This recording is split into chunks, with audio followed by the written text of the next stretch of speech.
This week's roll call for fallen law enforcement officers, and every week it's unfortunate. There's always something, and this week's certainly no different. The first I'm going to tell you about, it's an incident where two officers were taken out. The first officer was Emily Ann Bredenbach, Chetek Police Department out of Wisconsin, 32 years old, and then Officer Hunter Timothy Scheel, Cameron Police Department in Wisconsin. Did I say Washington? No, I meant Wisconsin. Sorry. He's age 23. Officer Emily and Officer Hunter were shot and killed during a traffic stop. They both had pulled over a vehicle for a warrant and welfare check on the driver. The subject was armed. Gunfire was exchanged. Emily and Hunter succumbed to their wounds at the scene. The subject was transported to the hospital where he died of his wounds. And Officer Emily had served with the Chetek Police Department for over 4 years, previously served with Stockton Police Department.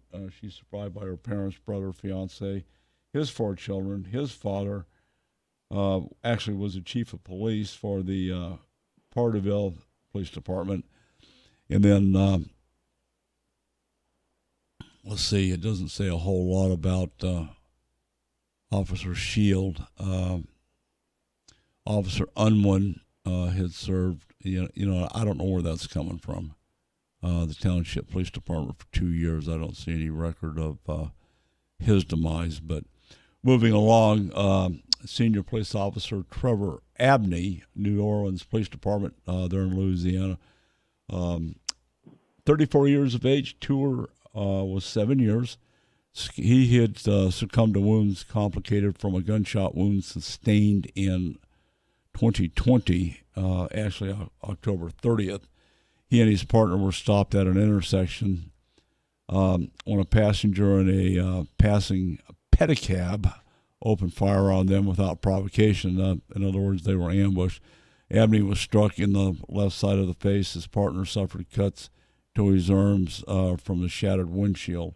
The subject was apprehended after a foot chase down in the French Quarter. Imagine that. He was charged with 2 counts of attempted murder of a police officer following the initial shooting.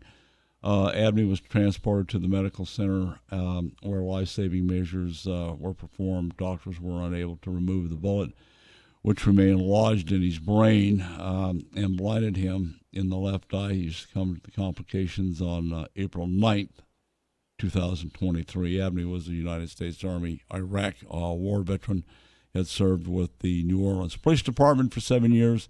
He is survived by his wife and parents. As always, our thoughts and prayers go out to these guys, their families, the units they served in, and the communities in which they served. I'm Don McDowell. Support the Thin Blue Line.